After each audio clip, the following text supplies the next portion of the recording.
નમસ્કાર મિત્રો, D farmer ચેનલમાં તમારું સ્વાગત છે। દેશ, દુનિયા અને ગુજરાતના તાજા, મોટા અને સૌથી મહત્વપૂર્ણ સમાચાર જાણીએ તે પહેલા ચેનલમાં નવા હોય તો ચેનલને જરૂરથી સબસ્ક્રાઇબ કરી અને વિડીયોને લાઇક કરી દેજો। હર્ષ સંઘવીએ કહ્યું, રાજકોટ જિલ્લામાં ગુના આચરતા તત્વો સામે કડક હાથે કામ લેવાશે। બિહારની જેમ સમગ્ર દેશમાં મતદાન યાદી સુધારણા થશે, ચૂંટણી પંચનો મોટો નિર્ણય। આરબીઆઈ ગવર્નર સંજય મલ્હોત્રાએ આપ્યા સંકેત, ઓનલાઈન પૈસા ટ્રાન્સફર કરવા પર ચૂકવવો પડશે ચાર્જ। ખેડૂતો, ઉદ્યોગકારો અને માછીમારોને હવે ઘી કેળા યુકેના ફ્રી ટ્રેડ એગ્રીમેન્ટથી ભારતની 99% પ્રોડક્ટ ઉપર નિકાસ ડ્યુટી લાગશે નહીં। દેવભૂમિ દ્વારકા જિલ્લાના 21 ટાપુઓ પર પૂર્વ મંજૂરી વિના પ્રવેશ પર પ્રતિબંધ। અશ્લીલતા દર્શાવતી Ullu, Alt, Balaji, big shot, mood X સહિતની 24 ઓટીટી એપ્સ પર પ્રતિબંધ। યુવાનો માટે સુવર્ણ તક, બીએસએફ કોન્સ્ટેબલ ભરતી માટે આજથી અરજી પ્રક્રિયા શરૂ। ઉપરાષ્ટ્રપતિ પદ માટે બિહારમાંથી પસંદગી, કેન્દ્રીય મંત્રી રામનાથ ઠાકોરનું નામ ચર્ચામાં। થાઈલેન્ડ અને કંબોડિયા વચ્ચે ભયંકર યુદ્ધ, અત્યાર સુધીમાં 13 લોકોના મોત। નીતિશ સરકાર 70,878 કરોડ રૂપિયાનો હિસાબ રજૂ કરવામાં નિષ્ફળ, સીએજી રિપોર્ટમાં ભાંડો ફૂટ્યો। શ્રાવણ મહિનાના પહેલા દિવસે સોના ચાંદીના ભાવ ઘટ્યા। ઉપરાષ્ટ્રપતિ પદની દાવેદારી માટે નીતિશ સહિત 4 ઉમેદવારો રેસમાં। બેંકોમાં ખાસ કરીને ડિજિટલ બેન્કિંગમાં ગ્રાહકોની ફરિયાદોમાં સતત વધારો। મોસ્કો ઉપર કડક પ્રતિબંધનું દબાણ, રશિયા અને યુક્રેન માટે પહેલીવાર શાંતિ મંત્રણા થઈ। સૌરાષ્ટ્ર સહિત રાજ્યમાં હળવાથી અતિભારે વરસાદની આગાહી। ડેડિયાપાડામાં આમ આદમી પાર્ટીની સભા, ચૈતર વસાવાને છોડાવવા જંગી જનસભામાં નેતાઓનો હુંકાર। રાહુલ ગાંધીનો ઈસી પર મોટો હુમલો, કહ્યું મારી પાસે 100% ગેરરીતિના પુરાવા છે, સટકી નહીં શકો। રાજકોટના 3 આરોગ્ય કેન્દ્રોમાં મળશે નિઃશુલ્ક ડાયાલિસિસ સારવાર। રેશન કાર્ડ ધારકો માટે નવા નિયમો, દર 5 વર્ષે કેવાયસી કરાવવું ફરજિયાત, નહીં તો મફત અનાજ મળતું બંધ થઈ જશે। હવે થાઈલેન્ડ અને કંબોડિયા વચ્ચે છેડાઈ જંગ, સીમા પર સામે સામે જોરદાર ગોળીબાર। બિહાર વિધાનસભા ચૂંટણીના બહિષ્કારની તેજસ્વી યાદવની ચીમકી। રાજકોટવાસીઓ માટે મોટા સમાચાર, 8 સપ્ટેમ્બરથી હેલ્મેટ ફરજિયાત કરવામાં આવશે। સરકારે મહિલાઓને આપી રક્ષાબંધનની સુંદર ભેટ, ખાતામાં આવશે 2100 રૂપિયા। હવે ફોનમાં નંબરને બદલે કોલ કરનારનું દેખાશે નામ, કંપનીઓ આનો અમલ કરવા માટે તૈયાર। ગુજરાતમાં મેઘતાંડવની તૈયારી, 25 થી 28 જુલાઈ વચ્ચે કચ્છ અને સૌરાષ્ટ્રના જિલ્લાઓમાં વરસાદ ભૂક્કા બોલાવશે, હવામાન વિભાગનું એલર્ટ। ગુજરાત શિક્ષણ બોર્ડ દ્વારા વિદ્યાર્થીઓના હિતમાં મોટો નિર્ણય, સ્કૂલ લિવિંગ સર્ટિફિકેટમાં અટક છેલ્લે લખવાની દરખાસ્તને મંજૂરી આપી।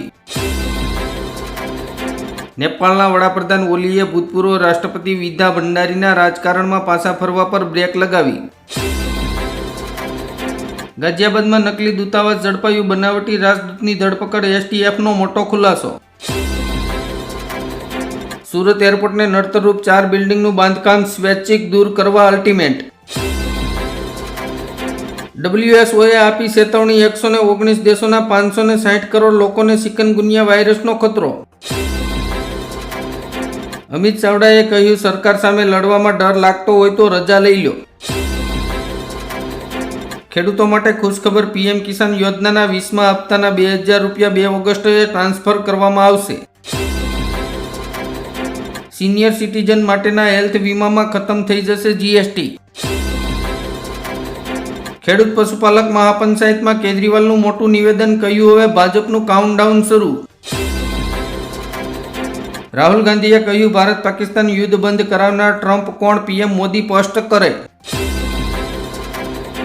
શિક્ષણ મંત્રી કુબેર ડિંડોરેનો કડક સંદેશ, ગુજરાતમાં શિક્ષકો ખાનગી ટ્યુશન નહીં ચલાવી શકે। ભારતીય પાસપોર્ટનું રેન્કિંગ સુધર્યું, હવે વર્લ્ડ ઇન્ડેક્સમાં 77મા સ્થાને। વાહન ચાલકોએ સાયબર ફ્રોડથી બચવા વાહનનું ચલણ આરટીઓના અધિકૃત ઓનલાઈન પોર્ટલ પરથી જ ભરવું. ભારતમાં હાઇબ્રિડ અને ઇલેક્ટ્રિક વાહનોની માંગ ઝડપથી વધી પેટ્રોલ વાહનનું વેચાણ ઘટ્યું. બેંક ઓફ બરોડામાં 41 જગ્યાઓ પર ડિજિટલ અને સાયબર સુરક્ષામાં ભરતી. ડિજિટલ બેન્કિંગમાં મોટો ફેરફાર. કોઈપણ સેવા શરૂ કરતા પહેલા બેંકોએ લેવી પડશે ખાતેદારની મંજૂરી. ગુજરાતમાં અનુસૂચિત જાતિ માટે સ્વરોજગારની સુવર્ણ તક. ઓછા વ્યાજે સરકાર આપશે લોન. જન્મ અને મૃત્યુનું પ્રમાણપત્ર 21 દિવસની અંદર બનાવી લેવું, નહીં તો દંડ ભરવો પડશે. 1 ઓગસ્ટથી શરૂ થશે આ યોજના. પહેલીવાર નોકરી મેળવનાર યુવાનોને પગાર ઉપરાંત સરકાર આપશે 15,000 રૂપિયા. ઉત્તમ ડેરીએ અમદાવાદ જિલ્લાની 300થી વધુ દૂધ મંડળીઓ બંધ કરાવી દીધી. કાવડ યાત્રા QR કોડ કેસમાં સુપ્રીમ કોર્ટનો નિર્ણય. યુપી સરકારનો આદેશ યથાવત. વિસાવદરની જીતથી ગેલમાં આવી ગયા કેજરીવાલ. પંજાબના CMને લઈને ગુજરાત આવશે. પપ્પુ યાદવે કહ્યું, મુંબઈ જઈને રાજ ઠાકરે સામે લડીશ. એન્ટીબાયોટિકના વધુ પડતા ડોઝ 2025 સુધીમાં 3 કરોડ લોકોના જીવ લઈ લેશે.